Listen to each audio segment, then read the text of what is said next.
Doctor پھر آپ ہاتھ پاؤں کا سن ہو جانا، ہم لوگ تو بڑا اس کو لائٹ لیتے ہیں، نارمل ہوتا ہے کہ اچھا چلے ہاتھ پاؤں سن ہو گئے ہیں تو کوئی بات نہیں، تھوڑی دیر میں نارمل ہو جائیں گے، تو کیا اس کو لائٹ لینا چاہیے اور یہ کیوں ہوتے ہیں ہاتھ پاؤں سن؟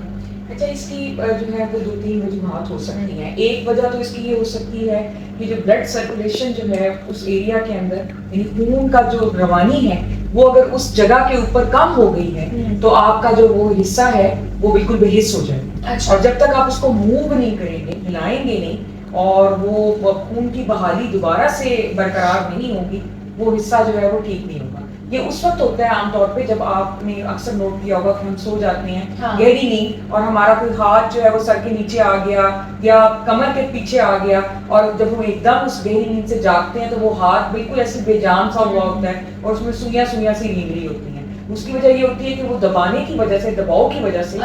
وہ خون کی سرکولیشن یا جو روانی ہے وہ ختم ہو جاتی ہے. اور جب ہم اٹھتے ہیں اور اس کو ہم ایسے ایسے کر کے ہلاتے ہیں تو وہ خون کی روانی جو ہے وہ دوبارہ سے چلتی ہے اور وہ دوبارہ سے کچھ دیر کے بعد جو ہے وہ ٹھیک ہوتا ہے. ایک تو اس کی یہ وجہ ہے، وہ تو کوئی سیریس وجہ نہیں ہے، سیریس نہیں ہے کہ آپ کا صرف جو بلڈ سرکولیشن ہے وہ نہیں صحیح ہو رہی ہے. لیکن جو سیریس وجہ ہے وہ یہ ہے کہ خدا نخواستہ یہ ایک اس چیز کی علامت ہو سکتی ہے کہ فالج کا اٹیک ہو رہا ہے. آپ کو پتا ہے کہ ہماری جو دماغ ہے وہ ہماری پوری باڈی کو جو ہے وہ کنٹرول کرتا ہے. آپ اگر اس دماغ کی شریان میں کوئی خون کا لوٹھڑا پھنس جاتا ہے جس کو ہم بلڈ کلوٹ کہتے ہیں، تو جس جگہ پہ وہ پھنستا ہے اور دماغ کے اس حصے سے جو باڈی کا پارٹ کنٹرول ہو رہا ہے، جو بھی حصہ کنٹرول ہو رہا ہے، وہاں کے اوپر جو ہے وہ پھر آپ کو سنسناہٹ، کمزوری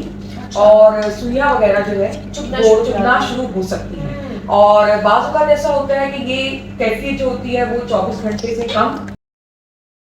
وہ 24 گھنٹے سے زیادہ ہوتی ہے. اگر 24 گھنٹے سے کم ہو تو عام طور پہ جو بھی کمزوری یا سوئیاں وغیرہ چبھ رہی ہیں وہ ٹھیک ہو جاتی ہیں. اور اگر 24 گھنٹے سے زیادہ ہو تو پھر فالج کا اٹیک جو ہے وہ ہو جاتا ہے، کمپلیٹ ہو جاتا ہے، یعنی نامکمل نہیں رہتا ہے، اور وہ کمزوری جو ہے وہ پھر مستقل رہتی ہے، جو وقت کے ساتھ ساتھ ہو سکتا ہے اس میں تھوڑی کمی آ جائے لیکن مکمل طور پہ شاید وہ ٹھیک نہ ہو سکے. تو اگر 24 گھنٹے سے کم رہتا ہے اور ٹھیک ہو جاتا ہے تو اس کو ہمیں خدا کی ایک مہربانی سمجھنی چاہیے اور وارننگ بھی ساتھ سمجھنی چاہیے، اور فوراً اپنے ڈاکٹر کے پاس جانا چاہیے اور اس کو بتانا چاہیے تاکہ وہ اس کو پراپر طریقے سے اس کے ٹیسٹ کر سکے، اور اس کے علاوہ جو ہے وہ ہمیں ادویات دے سکے، جن میں سے ایک اہم دوا جو ہے وہ ڈسپرین ہے، جو کہ خون کو پتلا کرتی ہے اور لوتھڑے نہیں بننے دیتی. بہت شکریہ.